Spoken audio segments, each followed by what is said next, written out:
Hi guys, and welcome to my channel, or welcome back if you've been here before. My name is Lesley, aka Lesley Adina here on YouTube, and I make videos all about luxury, shopping, sometimes Korea, so if that sounds like your thing, definitely consider subscribing. I upload twice a week, usually on Tuesdays and Fridays, and I would love to see you back here. So in today's video, we are going to talk about this beauty right here, and that is the Louis Vuitton Noé GM or Noé Grande.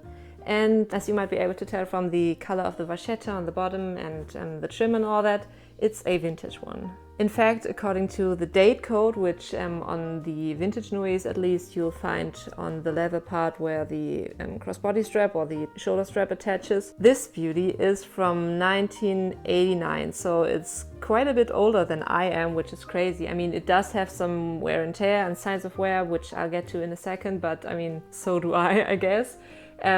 And for it being over 30 years now, I think it's in immaculate condition.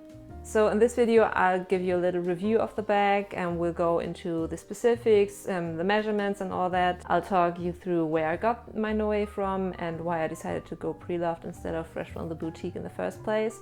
Also, we'll do a little like OG YouTube style video in terms of me showing what I currently have inside my Noé, and I also throw some modeling shots into the mix so you get an idea what the bag looks like worn. So if you've seen some of my other videos, especially my SLG collection, which I'll link up here as well as in the description box below, you might know that I'm kind of, I wouldn't say addicted, but I kind of enjoy browsing the Vestiaire Collective website. And Vestiaire Collective, in case you're not familiar, is something like Fashion File for the US, but yeah, more like Europe based, but they also ship to the US and Asia. So yeah, this Noé is another Vestiaire Collective find. Initially I had been looking into buying either a Speedy or a Noé from my exact birth month and year. You are able to tell when the bag is produced by the date code, but apparently it's kind of difficult to find your exact birth month and year because most sellers don't really pay attention to it, which makes it kind of a hassle to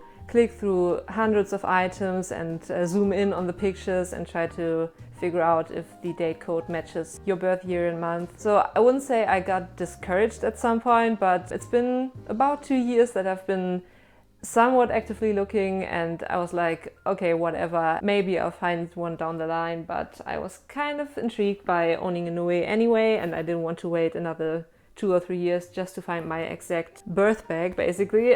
So yeah, I decided to go for this one. And as for the reason I decided to go vintage or pre-loved in the first place instead of buying it new from the boutique, the Noé from the boutique, which is still being produced and sold, is quite a lot more expensive than what I ended up paying for my vintage one. I'll link the price up here, but it's way beyond 1,000 euros and dollars anyway. So yeah, that was aspect number one. But the main aspect I wasn't intrigued by buying it new from the boutique is, as you are able to tell, the Noé does come with quite a lot of vachetta leather. The entire bottom is untreated vachetta leather, as well as the drawstring right here, the trim and the handle. And if you've seen a monogram bag with vachetta leather new from the boutique, it's usually pretty white, like a very, very light beige.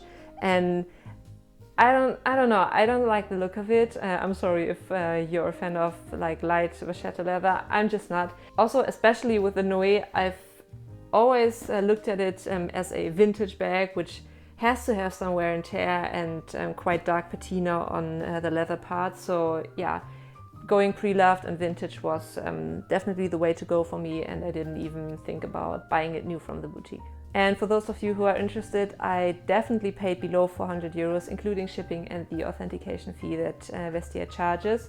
I think it was more like 370 euros, which I think, considering the condition that the bag is in, is quite a good price. I'll go more into details on what the wear and tear marks on this baby right here are, but I think, yeah, to give you an idea, I think below 400 euros is definitely a good deal. As I said, this is the Noé Grande or GM. There's also a smaller size, and obviously there's the Nano Noé, but that's like minuscule. I think that's until here, like super tiny. But yeah, the Noé Grande is the biggest size of Noés you can get. The outside of the bag is made out of the classic Louis Vuitton coated canvas and monogram, and you also have quite a bit of untreated vachetta leather, as I said, on the bottom right here, the trim and the handle. One thing I do want to point out is that in comparison to the newer Louis Vuitton bags, that the canvas on this Noé feels pretty thick and quite substantial. And I mean, it did survive over 30 years of being used. So yeah, I think there's definitely been a decline in thickness and quality of the canvas. My newer canvas bags feel a lot softer and they don't hold their structure just from the canvas. So yeah, I mean, it's well known that Louis Vuitton quality and like the craftsmanship and all that seems to be declining, but I just thought I'd point that out again, and because yeah, you definitely feel the quality in how the canvas is made. The shoulder strap is actually adjustable. You have quite a number of holes on either side of the strap, which makes it super versatile, and you can adjust it depending on your height, and maybe you're even able to wear it crossbody. I haven't even tried that yet, but I mean, there are quite a number of holes. Yeah, the inside is just one giant big hole. I decided to go for an insert just to allow me to have a little more organization inside my bag, because obviously the Noé is quite a big one,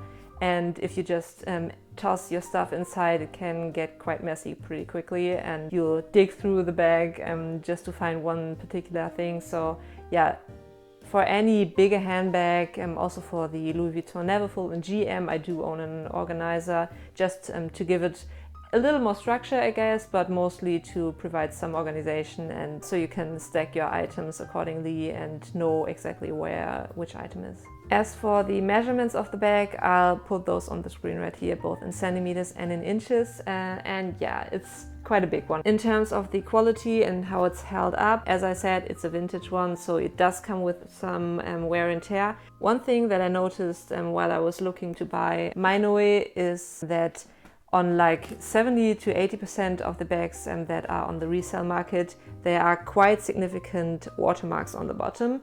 I tried to go with one where the marks aren't too obvious, but on a lot of them they are like giant watermarks and pretty dark. Yeah, I tried to find a happy medium between some wear and tear and watermarks and still paying a decent price. Obviously you can find vintage Noés in pristine condition, but then you'll end up paying like 800, 900 euros, and that kind of defeats the purpose of going on the pre-loved market to maybe find some deals. But yeah, I was happy to live with some wear and tear. Another thing that's quite common and something I did not want to compromise on is that the leather of the trim right here ends up cracking, because over time the leather loses its moisture, and the drier the leather is, the more prone it is to cracking, especially because the trim is obviously moving every time you open and close the bag, and that causes a lot of friction. My Noé does not have any cracking, and that was kind of important to me, but if you end up buying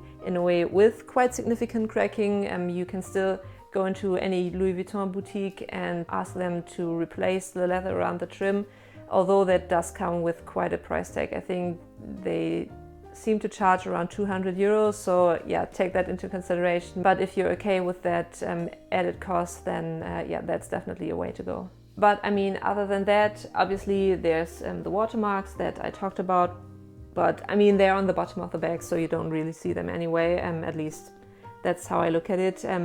You do have some corner wear, which is inevitable and will happen to any bag. And I mean, I'd rather have the corner wear on the leather, which is kind of thick, than on the canvas, because canvas can't be replaced or repaired. So I'm okay with having corner wear on the leather right here, and it's not too bad. If maybe you aren't even able to tell, but it does have some rubbing, which, I mean, it's a 30-year-old bag. I do have some signs of wear on me, and I'm not even 30 yet. So I think the Noé is a perfect bag to get on the pre-loved market, and in vintage. There are a lot of Noés out there in quite good condition, I want to say, and for a fair price. So if you're interested in the Noé, definitely check out Fashionphile and Vestiaire Collective and all those other resellers. It's definitely a great bag, and even the ones that are several decades old still look quite good. So next off, I'll be inserting some mod shots just to give you an idea of what the bag looks like worn. For reference, I'm 177 in meters, and for my US followers that should be like 4'10", somewhere around those lines, so I'm not the tiniest person, but yeah, just to give you an idea of what the bag looks like.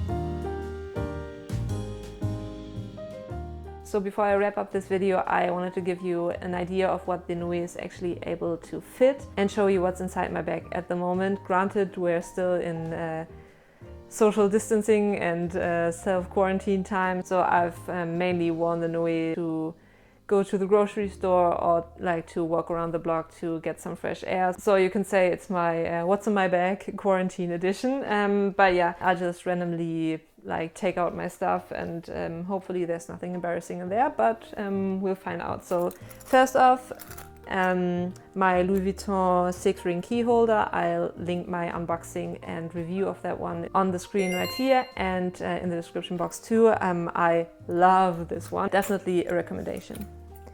Next up, okay, there we go. That's my everyday wallet. It's from Miu Miu. You will have seen this one be featured in my SLG video and I still love it to pieces. The leather is so smooth and soft, and I also bought this one on Vestiaire Collective and only paid like 60 euros for it. So yeah, that's why I love Vestiaire Collective. You're able to find quite a few very good deals if you're patient and stalking the website on a regular basis. Next up, water bottle, important.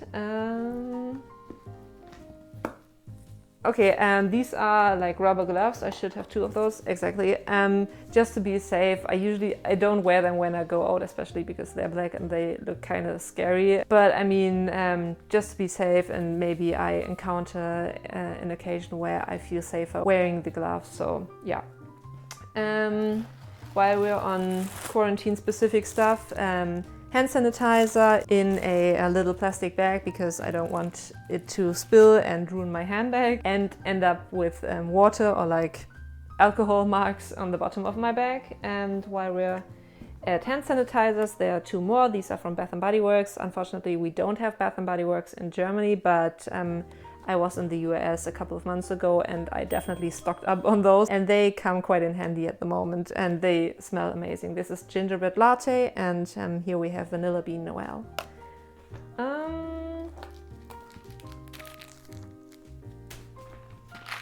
Chewing gum, important. I go through these way too fast. I need to wind myself off these, but yeah, chewing gum. AirPods, important. Invisibobble, or yeah, like any kind of hair tie, but I've switched mainly to these because they don't leave that big of a dent in my hair when I end up wearing a ponytail.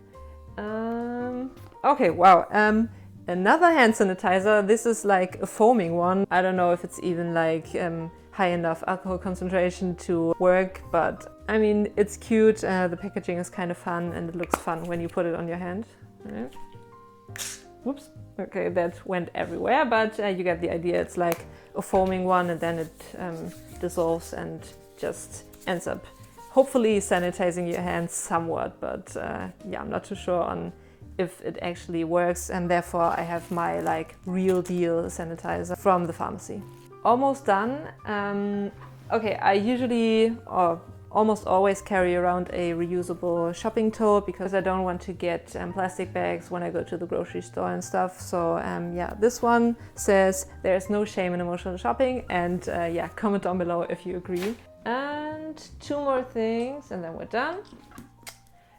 A pen always comes in handy, and since I have an organizer inside my bag, I'm not too fussed and like afraid of it leaving any pen marks inside the bag, because if it happens to like open on its own, the only thing that ends up having pen marks is the organizer and not the bag, which I'm okay with. And the last thing, because my hands are crazy dry thanks to like washing my hands on a regular basis and sanitizing like crazy, a hand cream is super important. I usually carry around more than one. But yeah, this is the Blueberry Shea Butter hand cream from Bath & Body Works.